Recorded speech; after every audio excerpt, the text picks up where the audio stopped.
Bom, boa noite. Vamos então continuar o nosso estudo do Evangelho de Mateus.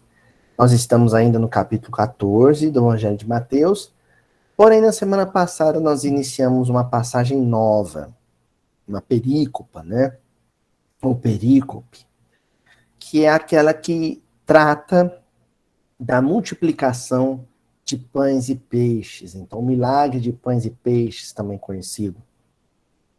Nós vimos no versículo anterior, né, que se não me falha a memória foi o versículo 13, né, o capítulo 14, versículo 13, nós já vimos uma introdução a essa passagem que descreve Jesus após receber a notícia do desencarne de João Batista, buscando um lugar ermo, né, buscando um lugar deserto, sem companhias, no entorno do lago de Genezaré.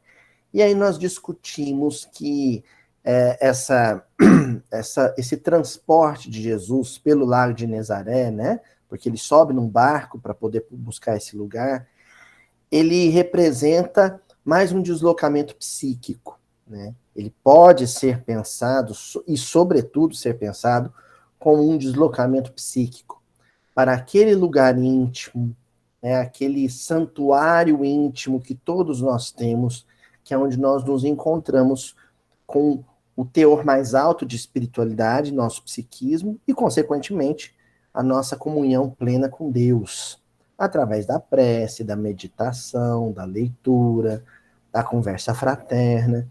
Então, toda a forma de movimentação do nosso mundo íntimo, no sentido de buscar a solitude, mas uma solitude, uma soledade, né? Uma solidão que seja construtiva, que seja revigoradora, que seja fortalecedora de nossos propósitos, de nossos compromissos com a vida. Isso é buscar o tal lugar ermo, aquele de Jesus. Mas nós vimos também que Jesus acaba atraindo para junto de si, muito embora a intenção fosse essa solidão construtiva, né? Ele acaba atraindo para junto de si uma turba, uma multidão, que vai buscar a companhia dele.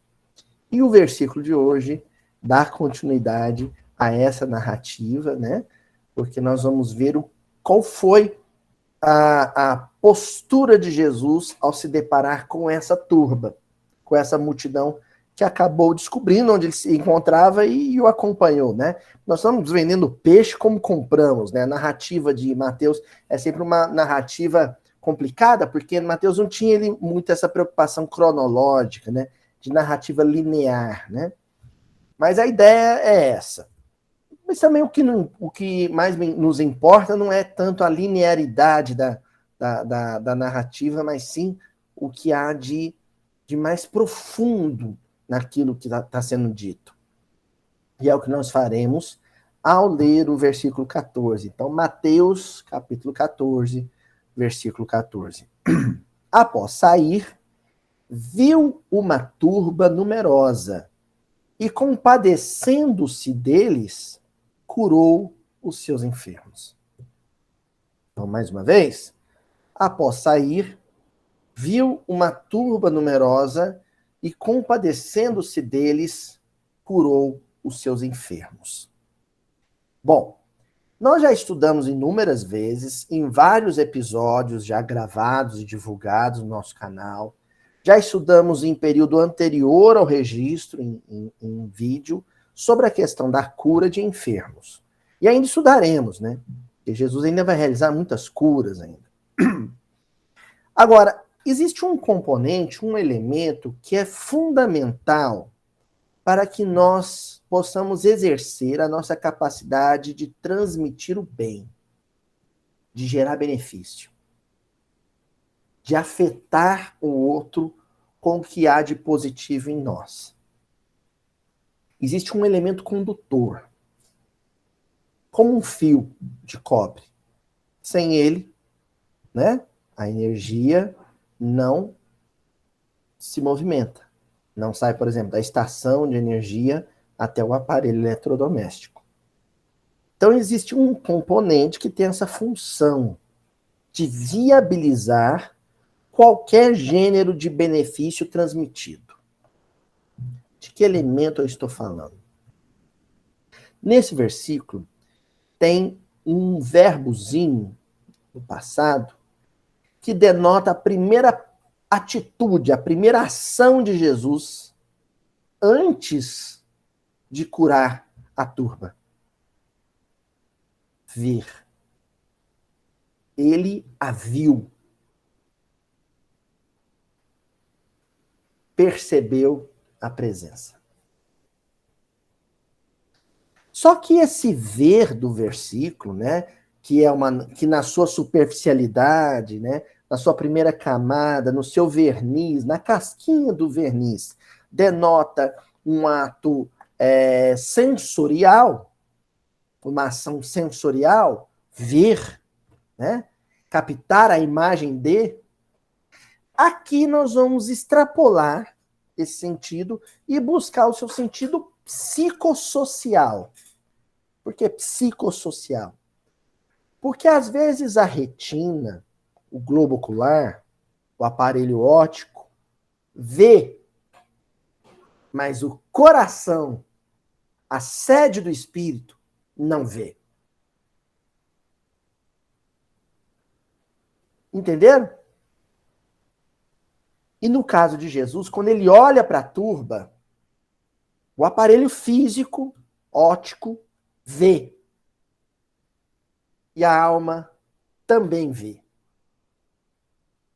Mas o que faz ele se condoer ou se compadecer ao ponto de curar enfermos entre aqueles que ali se encontravam, não é o fenômeno fisiológico, sensorial. O que faz com que ele se compadeça e cure, ou seja, que ele transmita benefício, é o fenômeno psicossocial. A visão do espírito. Entenderam?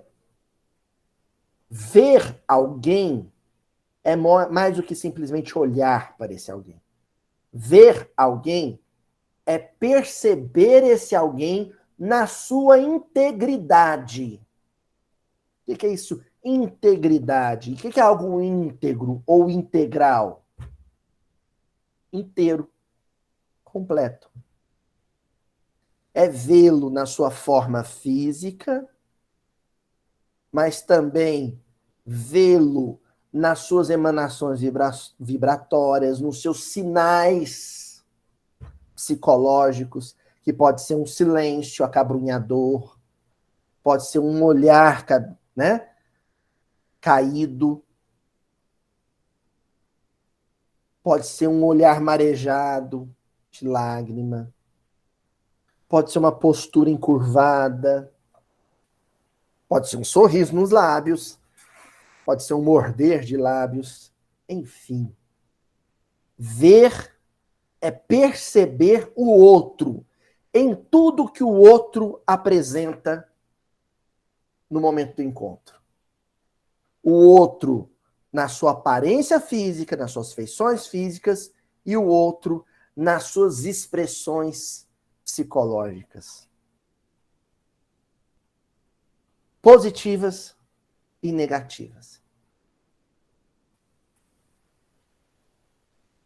Quando você vê alguém entrar no salão da sua casa espírita, vê atravessar o salão, aí vem, senta do seu lado, e você chega no ouvidinho dessa pessoa com quem você tem, por exemplo, uma relação de amizade, e fala assim: o que você tem? Significa que quando essa pessoa adentrou o salão e atravessou o salão, você a viu nesse sentido com o qual Jesus viu a turba, no sentido psicossocial. Você percebeu o outro.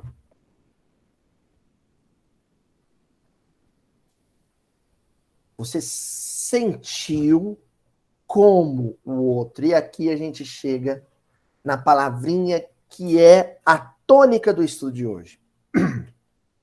E que nós vamos, a partir de agora, substituir pelo verbo ver. Né? Vocês já sabem que a partícula do versículo que nós vamos separar para estudar é o verbo ver, no passado. Viu? Mas a partir de agora nós vamos abandonar a figuração e vamos ficar com o tópico em si, com o tema em si, que é o da empatia. Ver alguém no sentido espiritual que o versículo apresenta é nutrir por essa pessoa um sentimento que se chama, aliás, uma qualidade psicossocial, né, que vai desencadear sentimentos positivos. Então, uma qualidade, uma virtude psicossocial que se chama empatia. Só pessoas psiquicamente saudáveis apresentam essa qualidade ou virtude psicossocial. Pessoas que não têm essa qualidade ou essa virtude psicossocial são psiquicamente deficientes, desprovidas de algo. Precisam, inclusive, de um acompanhamento terapêutico para recuperar esse dom do espírito, que é a empatia. Para a gente entender melhor o que é empatia, eu vou ter que explicar palavras que normalmente a gente ali mistura e coloca no mesmo campo semântico, né?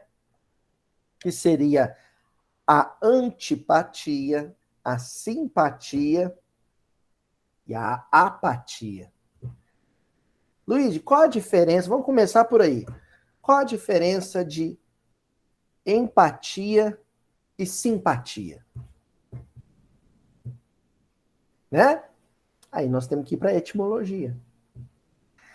Simpatia, pathos quer dizer sentir. Sentir. Desde o sentir com a alma até o sentir com o corpo. Uma patologia, né? É um sentir com o corpo, é uma enfermidade. Agora, existe o apaixonado, né? Que vem também de patos, que é um sentir com a alma. Então, simpatia, sim, quer dizer junto, com. Simpatia é em grego, né? Simpatia quer dizer eu sinto junto. Nós sentimos no sentido de vivenciar o mesmo problema, ou a mesma desventura, ou o mesmo desconforto. Então, se eu, por exemplo, fui mordido pelo meu cachorro,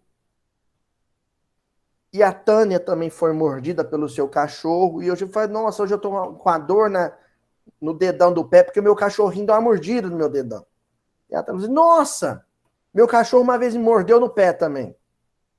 Estabeleceu-se ali entre nós uma relação de simpatia, que não tem nada a ver com um sentido atribuído tardiamente, principalmente aqui no Brasil, que nós atribuímos a essa palavra, que é no sentido de gostar de alguém. A gente diz, né, quando eu gosto de alguém, quando eu e alguém se dá bem, nós temos simpatia. Não tem nada a ver com isso. Nós estamos analisando aqui o sentido etimológico, na sua origem, quando os gregos usavam a palavra. Correto? E também não tem nada a ver com, né, com galinho de arruda atrás da orelha, né? Tem nada a ver com dar 3 pulinhos para pedir ajuda do São Longuinho. Isso aí é outra simpatia, é outra coisa. Nós estamos lá no simpatia grego, que é sentir junto, sentir com. Quando duas pessoas têm em comum uma mesma experiência. Entender? Isso é simpatia. Consequentemente, o contrário disso é antipatia. Quando duas pessoas não viveram as mesmas experiências. Na Grécia Antiga, por exemplo, um escravo e um senhor, né, um eupátrida, um bem-nascido, eles tinham uma relação antipática, ou seja, viviam experiências sociais diferentes. Tá certo? E a apatia é quando você não sente nada em relação ao outro. Aí sim, nós vamos começar a tratar de empatia. Para entender a apatia, nós vamos trabalhar com a empatia. Porque a psicologia do século XX, né, a psicologia no século XX, é uma ciência do século XX, né, começou a perceber o seguinte: duas pessoas podem viver a mesma experiência, mas não sentirem a mesma coisa ao viver esta mesma experiência.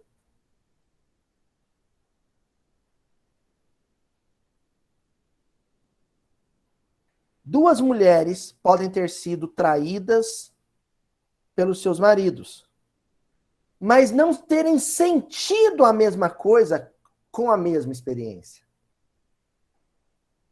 Correto?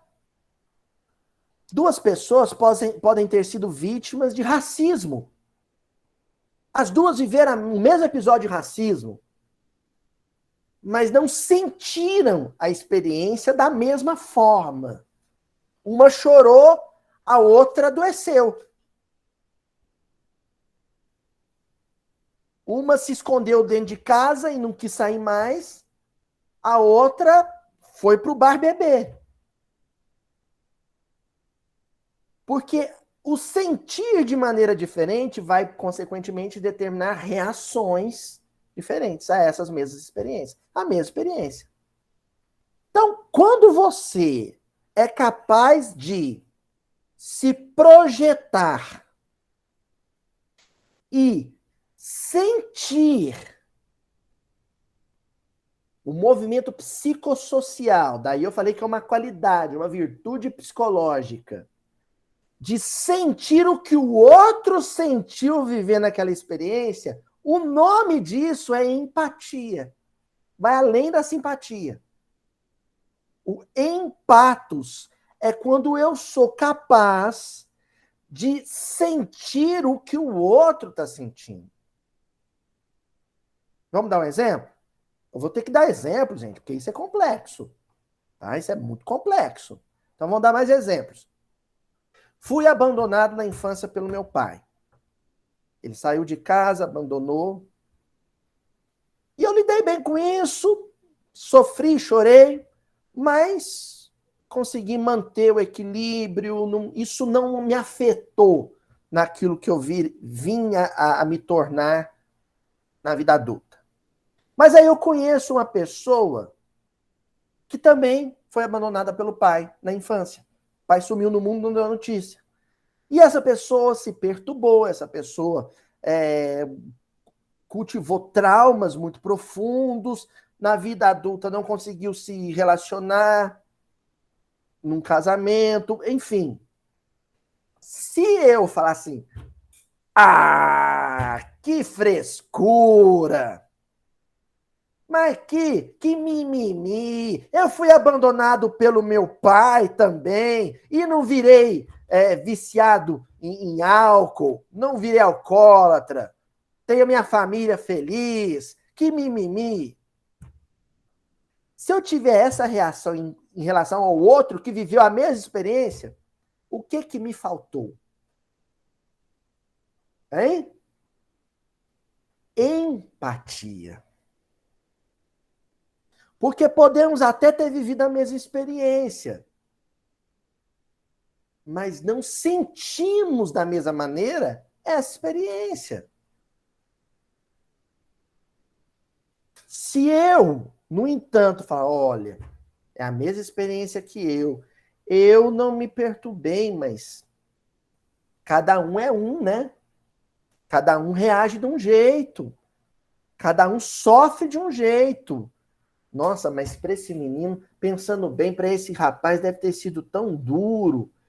E aí eu vou me envolvendo com a dor dele, que quando ele começa a me contar a história e chorar, eu choro junto. E sofro com ele. Qual o nome disso? Empatia. Entenderam agora? Isso é empatia.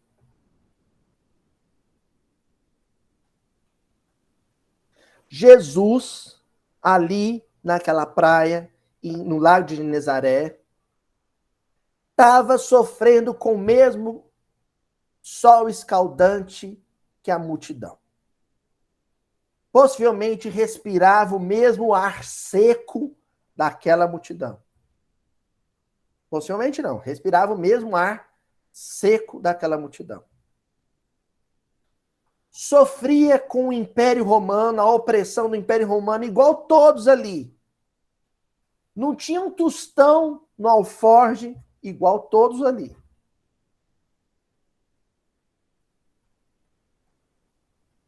No entanto, quando ele olha para aquela multidão, quando ele vê aquela multidão, ele não sente mais como Cristo.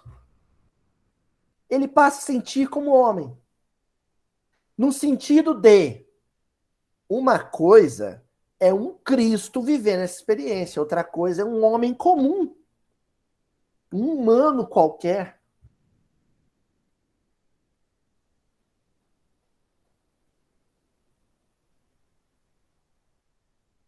Ali ele sai da posição dele. Ele consegue se deslocar, se movimentar e sofrer como o outro. Então, para a gente definir, ó, simpatia, no sentido grego da palavra, é quando você sofre com o outro. Empatia é quando você consegue sofrer como o outro. Entendeu? Empatia é isso. É uma virtude, uma qualidade psicossocial. O que acontece na nossa experiência social é que muitas pessoas se tornam apáticas. A é um prefixo de negação. Elas não sentem mais nada. Elas não sentem mais o que deveriam sentir, ou seja, elas se tornaram frias para as próprias experiências e, consequentemente, se elas se negam a sentir ou não se importam mais com aquilo que elas mesmas vivenciam, consequentemente, elas também não sentem mais e não sofrem mais com a experiência dos outros.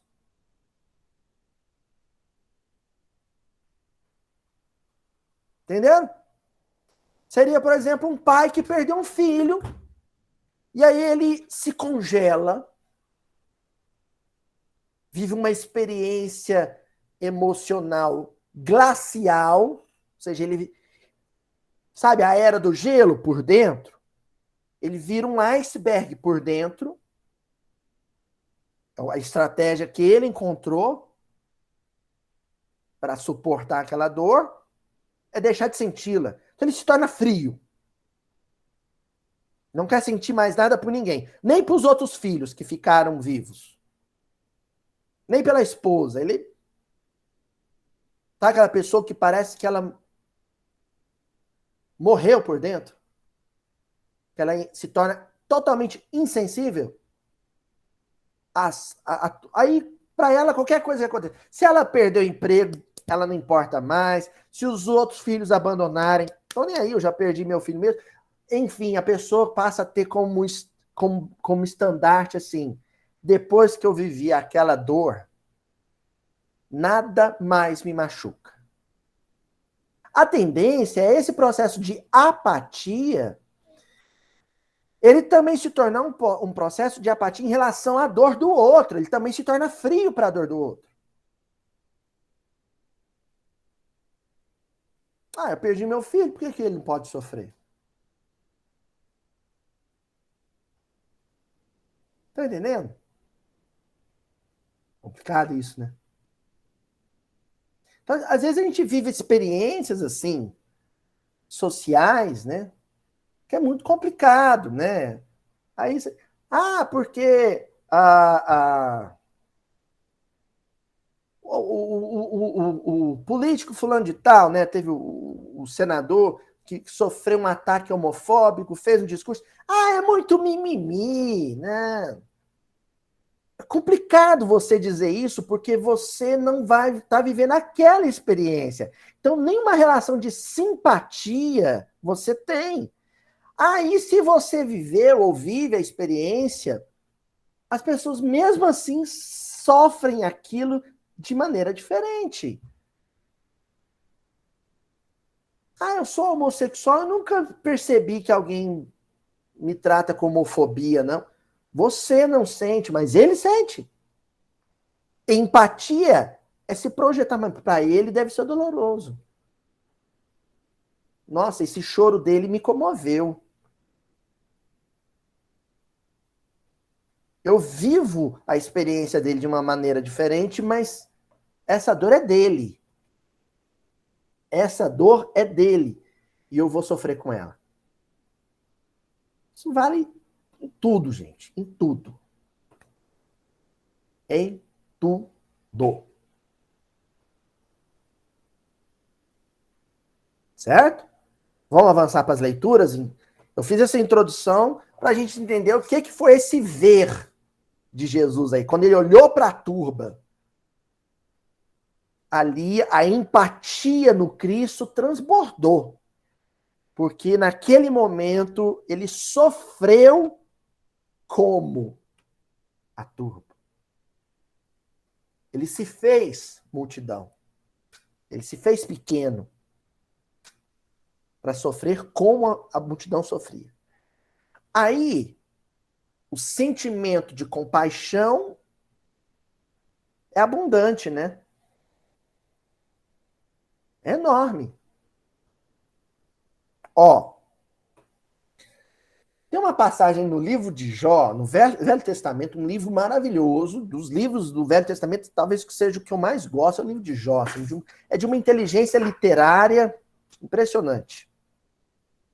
E no livro de Jó tem uma passagem interessante, lá no capítulo 2, versículos 11 e 13, que é quando um grupo de amigos de Jó vai visitá-lo e o encontra naquela situação que o livro vai descrevendo, em que ele vai perdendo tudo, né? Quem já leu o livro deve estar lembrado, quem não leu, eu recomendo, né?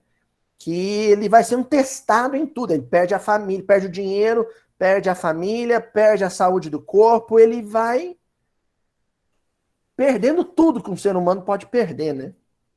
E os amigos o encontram nessa situação. Então, a passagem no livro de Jó diz assim: quando 3 amigos de Jó, Elifas de Temã, Bildade de Suá e Zofar de Naamate, souberam de todos os males que o haviam atingido, saíram cada um da sua região e combinaram encontrar-se para mostrar solidariedade a Jó e consolá-lo. Então, eles ficaram sabendo que ele estava vivendo uma experiência de pobreza, de enfermidade física, de abandono familiar. Então, eles se encontram, falam, vão lá visitar nosso amigo, para ver como é que ele está. Se ele tiver ruim mesmo, vamos ver o que a gente faz, né? Como é que a gente faz para ajudá-lo? Vamos ser solidário com ele. Até esse momento, no versículo, não dava para saber se era uma relação só simpática ou empática. Porque pode ser, e o texto não deixa claro, que os 3 já tivessem vivido coisa parecida. E por analogia pensar, olha, quando eu vivi a pobreza, quando eu adoeci, quando minha família me abandonou, eu precisei de ajuda, vou lá ajudá-lo.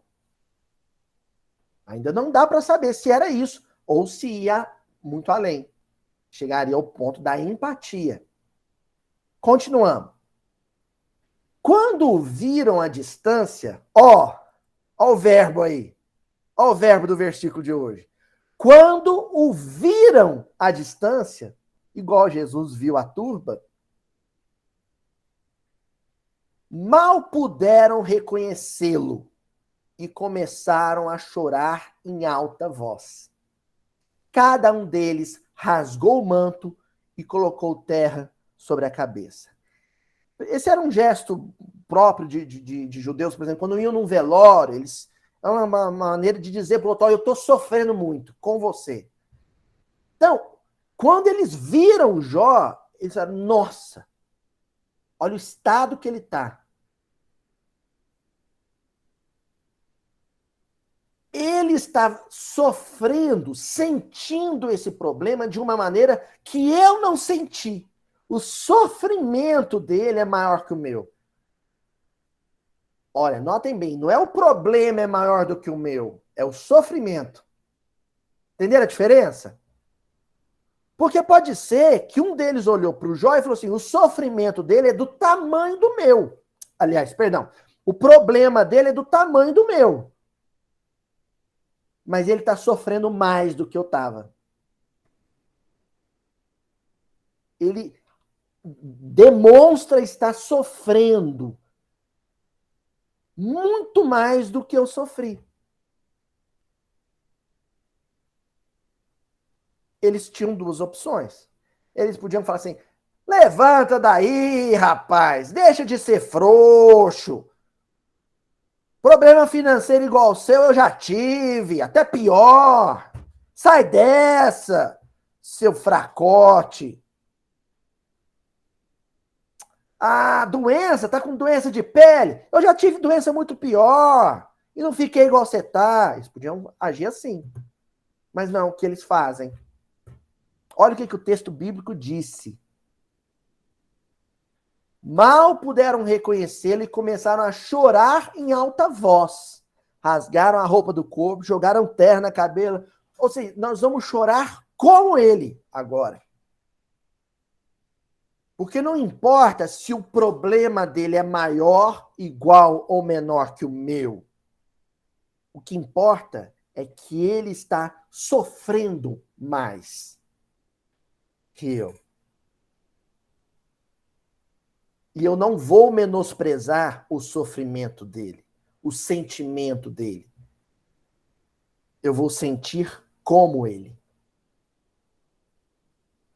Para que ele não se sinta só. Para que ele se sinta em sociedade, em comunidade. E aí vem o versículo seguinte, que coisa linda. Depois se assentaram no chão com ele durante 7 dias e 7 noites. Ninguém lhes disse uma palavra. Perdão, ninguém lhe disse uma palavra, pois viam como era grande o seu sofrimento. Eles não deram sermão. Eles não fizeram discurso. Eles simplesmente sentaram, ficaram calados e choraram como o Jó.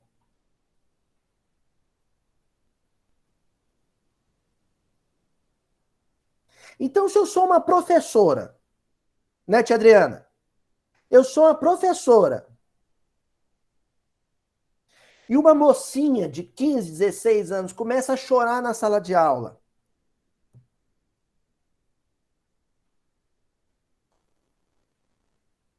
E aí fica na carteira dela, a sala inteira levanta e ela vai ficando na carteira, sozinha. E aí eu acho aquilo estranho. Na hora de ir embora, todo mundo ir embora, ela vai ficando só para trás. E aí eu me aproximo dela quando a sala está deserta e pergunto assim: minha filha, por que você não pegou suas coisas e está indo embora? O que foi? Algum problema? Você está chorando? O que foi? E ela fala para mim: professora, é que eu menstruei e sujei minha calça. E eu tô com vergonha. Minha mãe me deu uma toalhinha um paninho, mas eu não quero usar, eu tinha vontade de usar um absorvente higiênico, igual minhas colegas.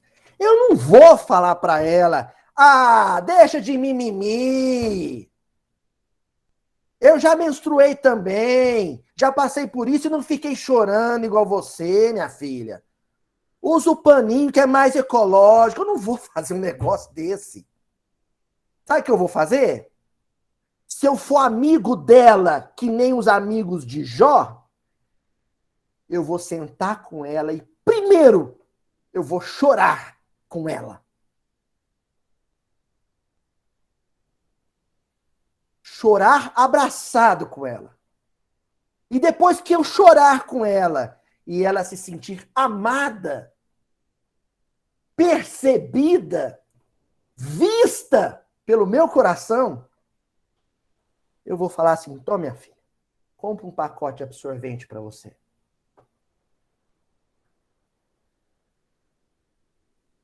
Se isso vai te confortar, toma aqui, ó. Vai lá. O nome disso é empatia. Porque duas mulheres podem viver o período menstrual até com o mesmo fluxo. Mas elas não vão sentir a experiência da mesma maneira.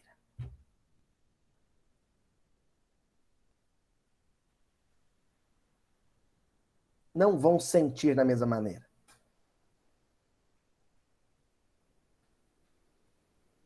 E aí eu não vou nem entrar no mérito da masculinidade, né? A dificuldade muito maior, se uma mulher tem dificuldade de ter empatia com a pobreza menstrual de outra, não vou nem imaginar os homens, né? Aí é muito mais difícil.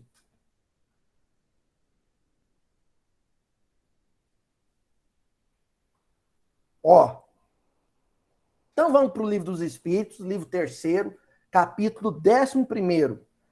Lei de Justiça, de Amor e de Caridade.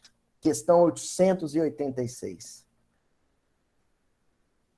Nós vamos ler agora, não é a pergunta nem a resposta dos Espíritos, que essa pergunta e essa resposta é clássica. Nós vamos ler o comentário de Allan Kardec na questão 886, que é uma coisa lindíssima. É aquela questão em que Kardec pergunta para os Espíritos como é que se define a caridade tal qual Jesus a entendia, né? E aí vem a resposta, né? Indulgência para com todos, perdão das ofensas, coisa e tal. Mas vem o comentário de Allan Kardec. Esse comentário é uma coisa maravilhosa. Kardec diz assim: a caridade, segundo Jesus, não se restringe à esmola.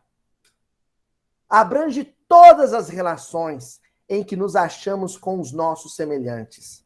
Sejam eles nossos inferiores, nossos iguais ou nossos superiores. Vai além da esmola, vai além do material. É a capacidade de sentir o que o outro sente com a pobreza. Seja a pobreza material, seja a pobreza espiritual. Entendeu? Vai além de... é um dever social eu distribuir cesta básica no centro espírita no final do ano. Vai além disso.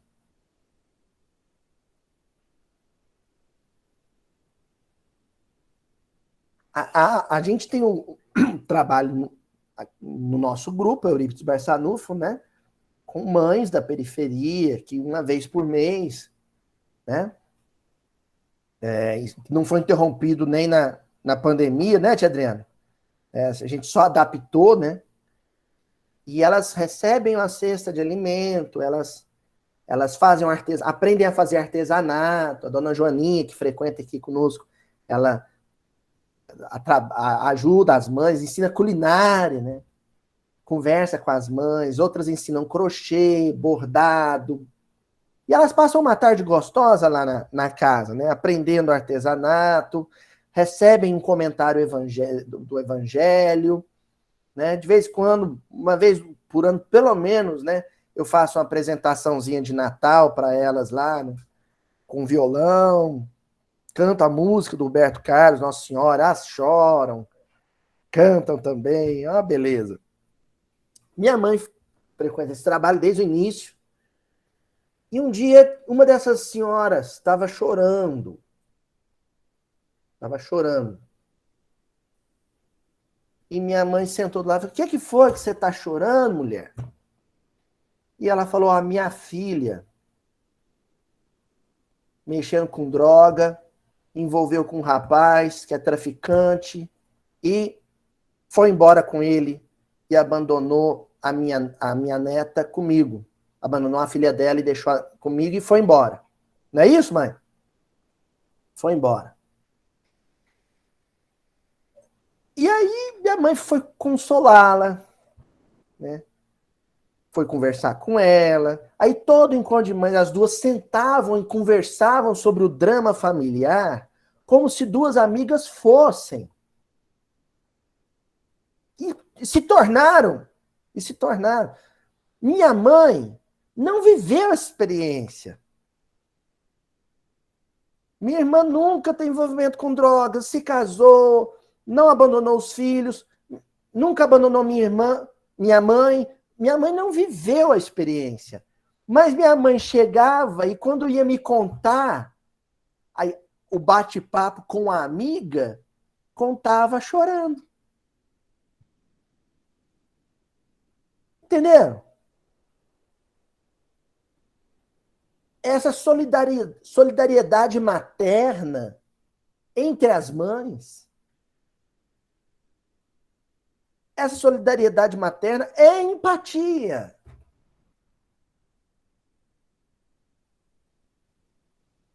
É quando você vê um crime hediondo e aparece a mãe da vítima e você chora com o sofrimento daquela mulher que acabou de perder o filho.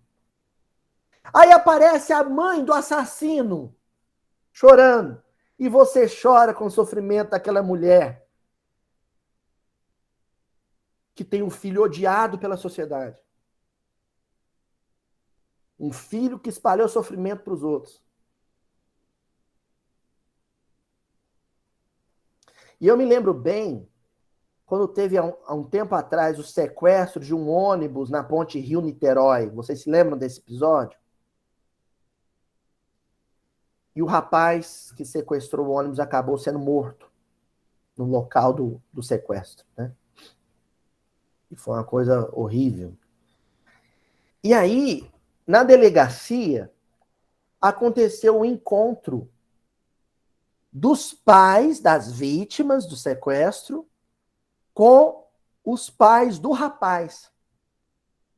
E a câmera de televisão filmou o momento em que a mãe do rapaz, que foi morto e que era o sequestrador, chorava. E aí o pai de uma moça que estava no ônibus e que fora sequestrada, se aproxima dela e a abraça. O que ele fez naquele momento é o máximo da sofisticação psicossocial. Ele refinou o sentimento humano a um nível muito alto de pureza. Porque ele conseguiu abrir espaço no peito dele, apertar, empurrar um pouquinho o sofrimento de pai do sequestrado, para deixar o sofrimento do pai do sequestrador entrar no coração dele.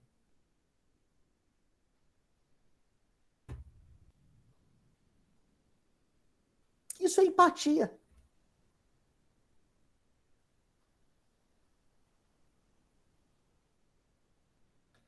E se o espírito do sequestrador morto assistiu essa cena, ele mudou ali. Muito provavelmente. O que a sociedade como um todo não fez, aquele homem individualmente fez.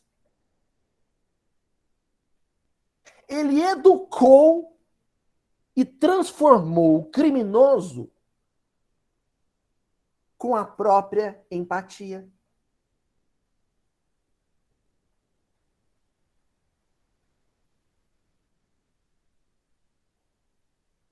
Mas vamos avançar. Olha só o que Kardec vai dizer. No entanto, quanto mais lastimosa seja a sua posição, tanto maior cuidado devemos pôr em lhe não aumentarmos o infortúnio pela humilhação. O homem verdadeiramente bom procura elevar aos seus próprios olhos aquele que lhe é inferior, diminuindo a distância que o separa. Se esse homem da Ponte Rio-Niterói, do sequestro, pai da moça, que inclusive é uma moça que fazia curso de história, ela saía, pegava o ônibus em Niterói, de madrugadinha, de 5 horas da manhã, para fazer o curso de história no Rio de Janeiro. Se esse homem abraçasse a mãe do sequestrador como o pai do sequestrado, sabe o que ele ia provocar nela? Humilhação. Olha, você não teve a sorte de ter um filho estudioso e bom caráter como eu. Você, que é mãe desse bandido que sequestrou o ônibus, eu vou consolá-la. Isso humilha. Porque ele abraçou ela, mas mantendo a distância.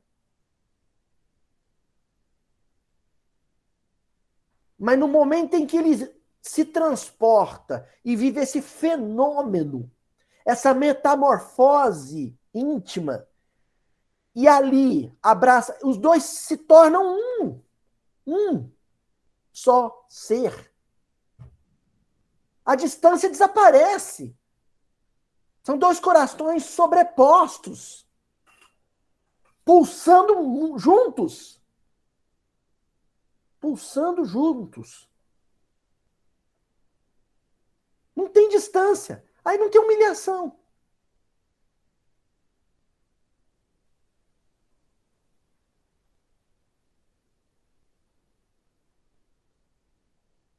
É o que Kardec está dizendo aqui. Caridade é isso.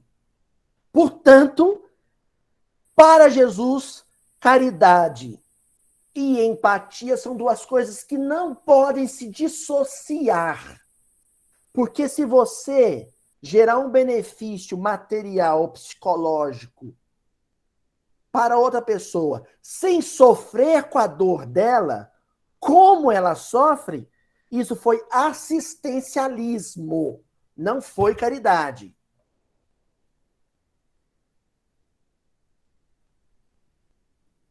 Foi assistencialismo.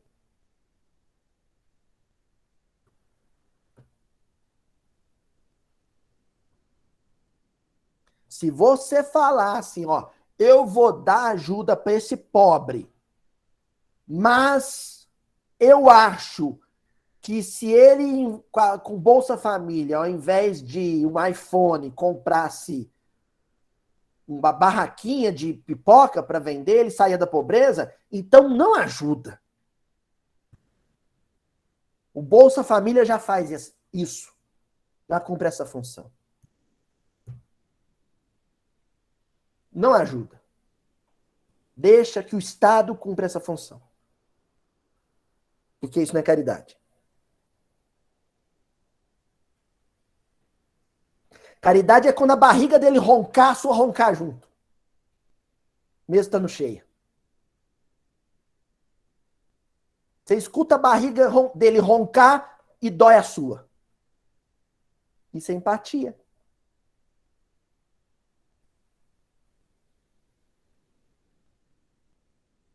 Quando o olho dele marejar, a sua lágrima cai antes.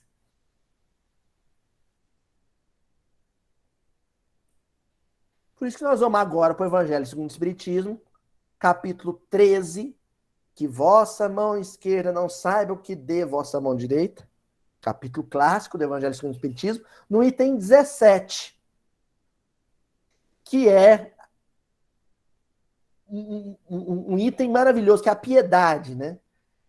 Do Miguel, Espírito Miguel, ou anjo Miguel, né?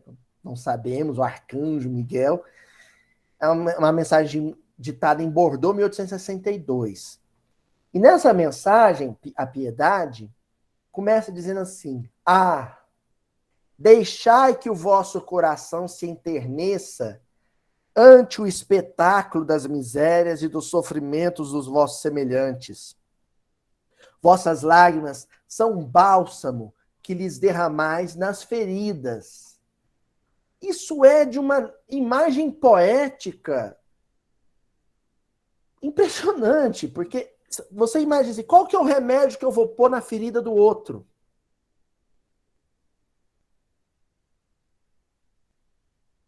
A sua lágrima. Essa vai ser, ela vai ter a função né, bacteriana, anestésica, analgésica. Isso não se ensina nos cursos de medicina. Isso não se ensina nos cursos de medicina. Isso se aprende nos ambulatórios médicos.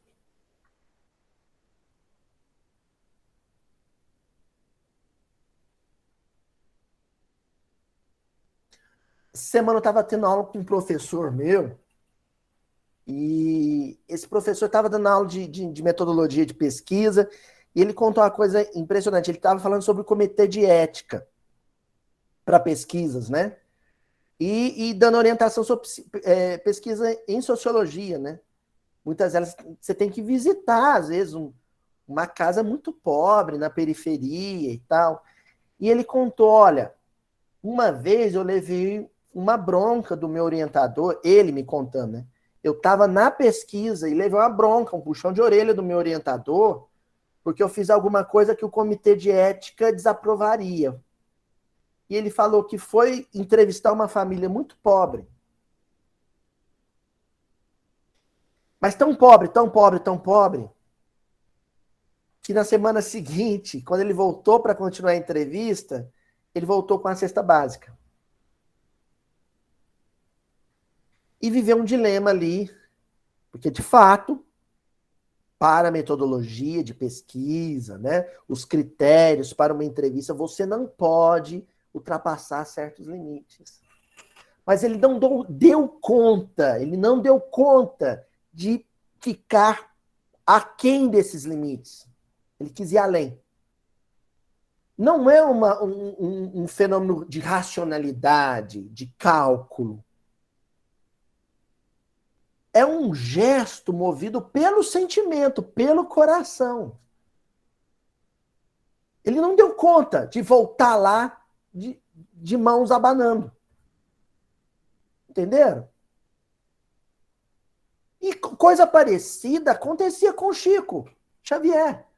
Num outro gênero de caridade que era do conforto espiritual. Porque, em tese, sim, né? Ele era um médium, ele era só o canal mediúnico de comunicação, mas ele não conseguia ter essa relação técnica com a mediunidade.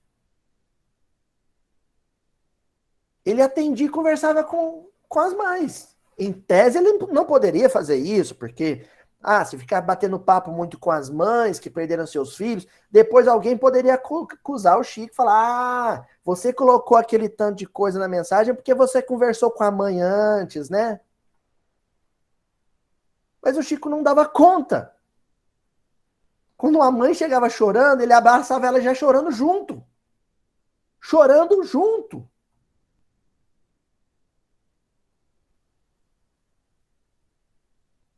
Chorar com. E chorar como?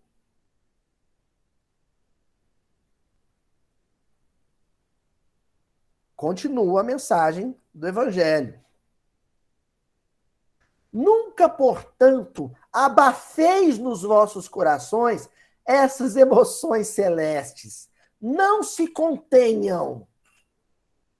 Não se contenham.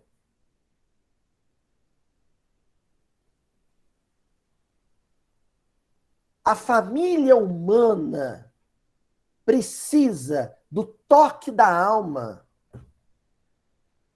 Em tempos de pandemia, né? Agora na reta final, se Deus quiser, se preocupou muito com a ausência da pele.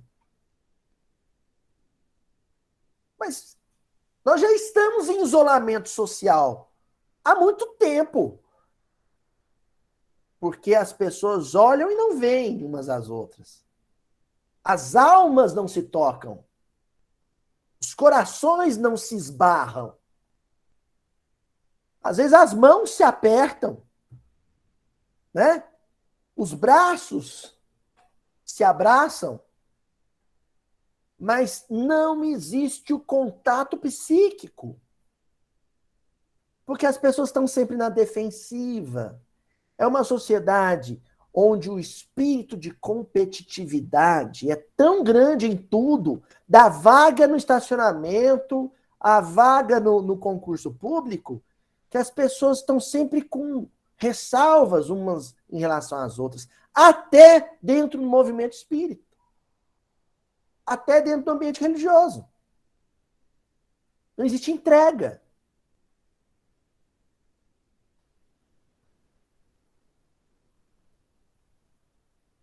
Não existe entrega.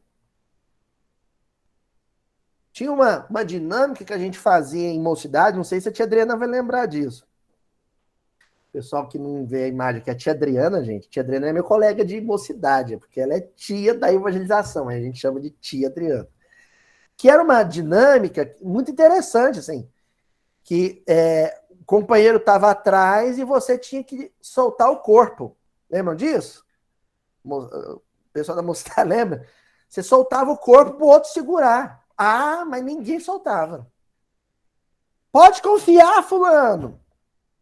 Eu vou te segurar. Ah, não sei. Não se solta, não há esse gesto de confiança. Porque não há processos de estabelecimento de empatia. Daí o evangelho continuar.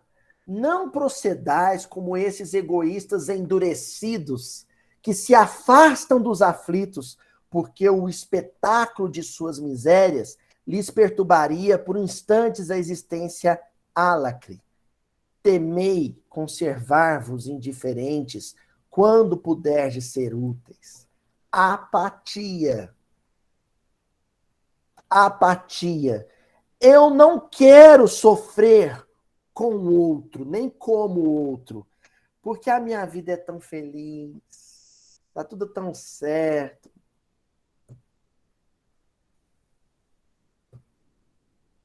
Uma vez uma pessoa, eu recomendei ela ler o livro Paulo e Estevão, né? Aí a pessoa falou assim, não vou ler não, porque essas histórias aí são muito tristes. Eu tô sempre no alto astral, pego esses livros e começo a chorar. Aí eu falei para ela, então eu te recomendo não ler a Bíblia também não, porque o fim é trágico. É uma execução sumária. A pessoa não pode ler o evangelho, né? Ela não quer chorar, não quer se condoer com o sofrimento do outro, porque a vida dela é muito perfeita.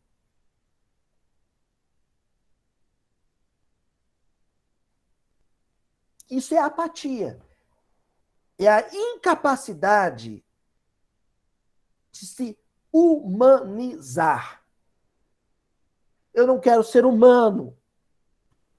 Quero ser um androide, um robô, um ciborgue, um autômato qualquer, porque a humanização pressupõe o derretimento de qualquer camada glacial sobre o coração. E coração, quando pulsa, sente. E se sente, sofre.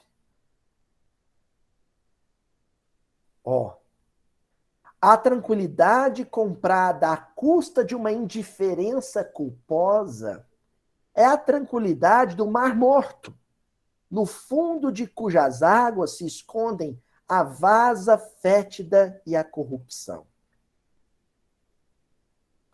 Por que você não sofre com o outro?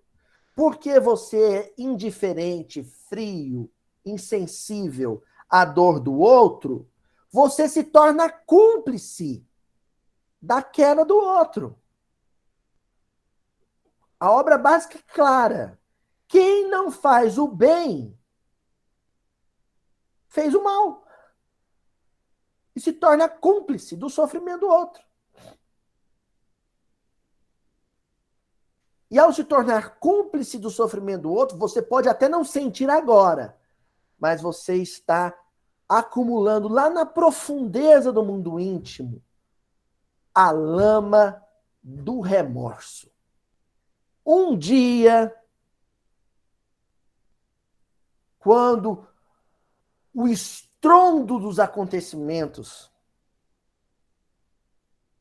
quando os cataclismas da experiência comum te sacudirem e derreterem o gelo do coração, você vai descobrir que você foi cúmplice em muito crime. O crime da indiferença, do abandono do outro, do dar as costas a alguém.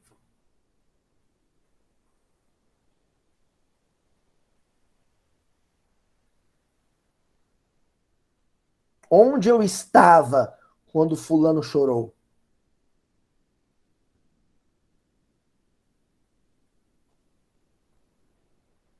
Ó, vamos então, para finalizar agora então, para o livro Bênção de Paz, do Emmanuel, capítulo 32, Necessitados. E o Emmanuel vai comentar uma epístola de Paulo aos Romanos, capítulo 1, versículo 16, em que Paulo diz assim: tende o mesmo sentimento uns para com os outros. Olha que coisa linda. Tende o mesmo sentimento uns para com os outros.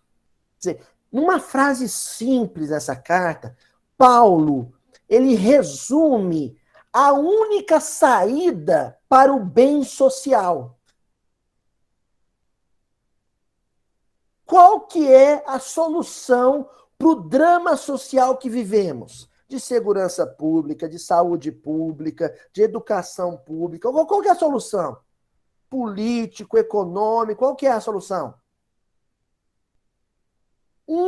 Ter o mesmo sentimento para com o outro.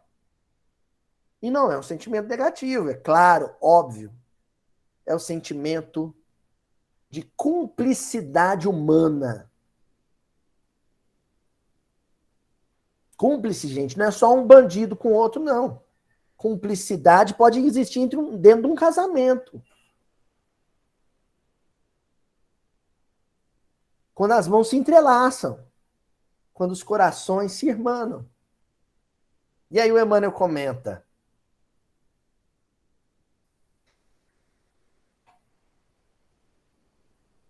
isso nos obriga a considerar que necessitados não são apenas aqueles que se nos mostram em condições visíveis de penúria material.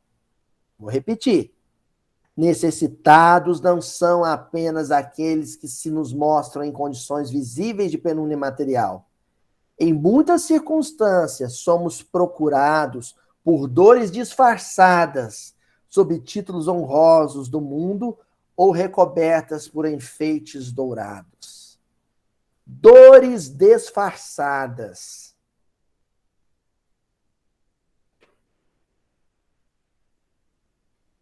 Dores que se ocultam, que se camuflam, que se escondem, às vezes por detrás de um título político, acadêmico, de uma roupa muito bonita, de um carro muito bonito, muito sofisticado, de uma casa. Não dá para saber quem é digno da minha empatia ou não. A olhos nus, não. Só com o ver do corpo, não. O que é que eu vou ter que cultivar? A visão do Cristo. A visão do versículo de hoje. É o olho de Tandera. Quem lembra do Thundercats? Vocês não vão lembrar, acho que não. Thundercats, eu assistia quando eu era pequeno. Né? Aí o Lion, o personagem do Thundercats, que eram uns homens, né? Umas figuras zoantropomórficas, né? Meio homem, meio gato, pegava a espada justiceira e dizia assim: espada justiceira, dê-me a visão além do alcance. Não é o que ele dizia? Dê-me a visão além do alcance. Então, a palavra em hebraico para justiça é a mesma palavra para caridade, é tzedek. A espada justiceira nossa é a espada caridosa. Em que a gente vai dizer: dê-me a visão além do alcance. Me ajuda a enxergar para além da aparência. A ver a dor oculta, a dor que se esconde, o sofrimento que se aninha no íntimo de um coração. Me ajuda a sofrer com esse coração, a chorar com ele. E o Emmanuel acrescenta: ouçamos a solicitação oportuna de Paulo. Tenhamos o mesmo sentimento uns para com os outros. Não te impressiones tão somente pelos olhos físicos. Olha, não te impressiones tão somente pelos olhos físicos. Que coisa bonita. Deixa que a tua visão espiritual funcione à frente de todos e encontrarás em cada um daqueles que te cruzam a estrada um filho de Deus e irmão nosso, qual acontece a nós no rude labor do próprio burilamento, pedinte de compreensão e necessitado de amor. Deixa que a tua visão espiritual funcione à frente de todos. Visão além do alcance, a visão do Thundercats. É olhar para aquele... Fui consultar num médico muito famoso, muito rico. Aí sentei, ele me consultando. E aí eu percebo que ele não está bem. Que ele está ali, sabe? Minha avó dizia, está na pedra, está na lona. Aí ele me consultou, receitou, entregou a receita, eu saí dali. Qual a primeira coisa que eu vou fazer? Uma prece por ele. Ô, Jesus, ampara esse moço. Eu não sei qual é o problema dele, mas eu senti a dor dele. Dá um bom dia de trabalho para esse moço, que ele possa ter o coração confortado. Ô, Mãe Santíssima, envolve esse rapaz, envolve essa senhora. Isso é empatia. Isso não se acha para comprar na internet. Isso aí se conquista, se constrói de dentro para fora. É uma virtude, é uma qualidade que está expressa no versículo de hoje. Jesus viu a multidão. Ele sofreu como a multidão. E esse foi o móvel, foi o dínamo que o lançou como agente curativo para as dores e as enfermidades daquele povo. Que a empatia habite no coração de todos nós. Até a semana que vem, gente.